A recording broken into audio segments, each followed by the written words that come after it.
কতদিন পর্যন্ত পাবেন? তার অ্যা ও একবার যদি তিনি এই সুবিধাগুলো পেয়ে যান, তিনি কি আবেদন করার আগ পর্যন্ত এটা চলমান থাকবে? এটা সাধারণত কন্টিনিউ চলতে থাকে until the case has been decided. তো অনেক সময় ডিসাইড হয়ে যাওয়ার পরও আপনার যদি পজিটিভ হয়, তাহলে আপনাকে আগে ছিল 28 ডেজ একটা সময় দিত যে ঠিক আছে তুমি তো কেস পেয়ে গেছো, এখন তুমি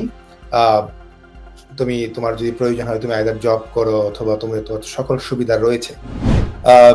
আর যদি আপনি যেটা বলছিলেন তানভীর ভাই, যদি আপনার রিফিউজড হয় তখন কি হবে? তখন অবভিয়াসলি আপনাকে নির্দিষ্ট সময়ের মধ্যে 14 ডেজের মধ্যে আপনার অ্যাপিলের সুযোগ রয়েছে। আপনি অ্যাপিল চলাকালীন সময়েও হয়তো এই সাপোর্টটা পাবেন। সব শেষ হয়ে গেল। আপিল রাইটস এক্সহস্ট হয়ে গেল। তখন কি করবেন? আপনার তো বেসিক্যালি থাকা খাওয়ার জায়গা নাই। আপনাকে কি তারা ১ ঘন্টা নোটিশ দিয়ে বের করে দিবে? ক্লেম রিফিউজড হয়ে যাওয়ার পর অ্যাপিলে আছেন, অ্যাপিলও শেষ হয়ে গেছে। আপনি আপার ট্রাইব্যুনাল পারমিশনের জন্য আবেদন করেছেন, সেটাও শেষ হয়ে গেছে।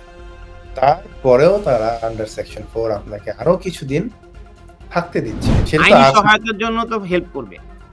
আইনি সহযোগিতার জন্য একদম অ্যাসাইলাম সিকার যারা রয়েছে স্পেসিফিক্যালি, এটা কিন্তু যারা আসবে এবং যারা লোকাল এখান থেকে ক্লেম করছে তারাও কিন্তু আপনার লিগ্যাল এইডের সুবিধাটা নিতে পারে, যারা specifically eligible obviously. Stonebridge Legal Solutions Limited, your trusted immigration partner. ঠিক কতদিন পর্যন্ত পাবেন? তার অ্যা ও একবার যদি তিনি এই সুবিধাগুলো পেয়ে যান, তিনি কি আবেদন করার আগ পর্যন্ত এটা চলমান থাকবে? মানে সিদ্ধান্ত গৃহীত হবার আগ পর্যন্ত চলমান থাকবে কি? ঠিকই বলেছেন তানভীর ভাই। সেটা হচ্ছে যে যখন এই 95 সেকশন 95 এর আন্ডারে যে সাপোর্ট গুলো রয়েছে অ্যাকোমোডেশন এবং লিভিং কস্ট, এটা সাধারণত কন্টিনিউ চলতে থাকে until the case has been decided. তো অনেক সময় ডিসাইড হয়ে যাওয়ার পরও আপনার যদি পজিটিভ হয়, তাহলে আপনাকে আগে ছিল 28 ডেজ একটা সময় দিত যে ঠিক আছে তুমি তো কেস পেয়ে গেছো, এখন তুমি তোমার যদি প্রয়োজন হয় তুমি আইদার জব করো অথবা তোমার সকল সুবিধা রয়েছে। সো তুমি কাউন্সিলের কাছে যেতে পারো, বা এই ২ টা বিষয় কিন্তু আলাদা। একটা হচ্ছে যে অ্যাসাইলাম চলাকালীন সময় যে সাপোর্টটা দেয় মাইগ্রেন্ট হেল্প, সেটা হচ্ছে একটা স্বল্পকালীন সময়ের জন্য। ঠিক আছে? যতদিন পর্যন্ত আপনার কেসটা চলাকালীন কন্টিনিউ থাকবে। এটা হতে পারে ৬ মাস, ১ বছর, ১.৫ বছর হোয়াটএভার। কিন্তু আপনার কেস যদি আপনি পেয়ে যান, তখন কিন্তু আপনি যদি স্টিল আপনার সাপোর্টের প্রয়োজন হয়, তাহলে কিন্তু আপনি এখানে যারা সেটেলমেন্ট রয়েছেন বা যারা ব্রিটিশ সিটিজেন রয়েছেন, তাদের মতো আপনি ইউনিভার্সাল ক্রেডিট অ্যাপ্লিকেশন করে এখানে আপনি থাকতে পারবেন। বা আপনার যা প্রয়োজন আপনি কাউন্সিলে যোগাযোগ করতে পারেন।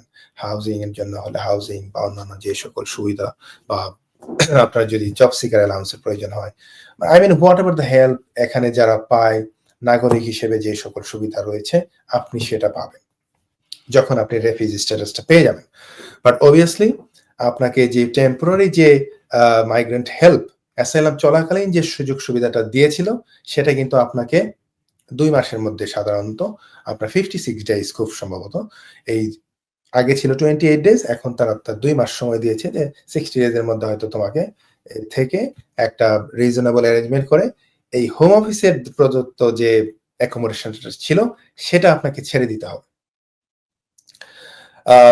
আর যদি আপনি যেটা বলছিলেন তানভীর ভাই, যদি আপনার রিফিউজড হয় তখন কি হবে? তখন অবভিয়াসলি আপনাকে নির্দিষ্ট সময়ের মধ্যে 14 ডেজের মধ্যে আপনার অ্যাপিলের সুযোগ রয়েছে।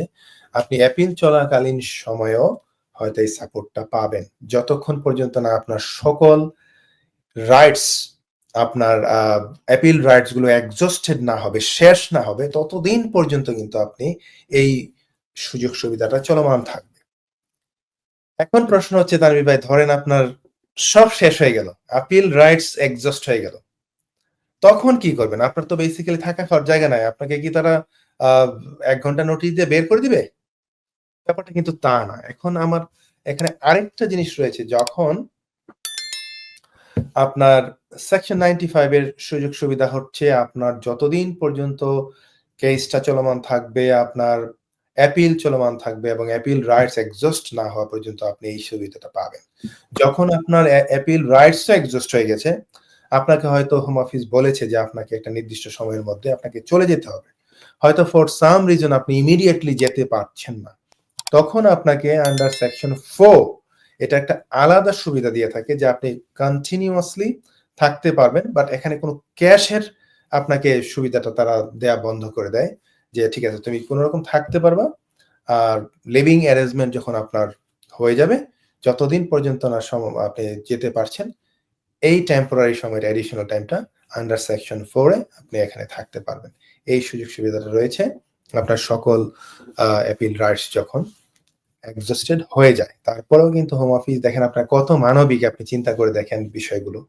আপনি যদি জেনুইনলি চিন্তা করেন যে একটা লোক এখানে এসেছে, হয় তার ক্লেম আপনার রিফিউজড হয়ে গেছে, ক্লেম রিফিউজড হয়ে যাওয়ার পর অ্যাপিলে আছেন, অ্যাপিলও শেষ হয়ে গেছে, আপনি আপার ট্রাইব্যুনাল পারমিশনের জন্য আবেদন করেছেন, সেটাও শেষ হয়ে গেছে, তারপরেও তারা আন্ডার সেকশন 4 আপনাকে আরো কিছুদিন থাকতে দিচ্ছে।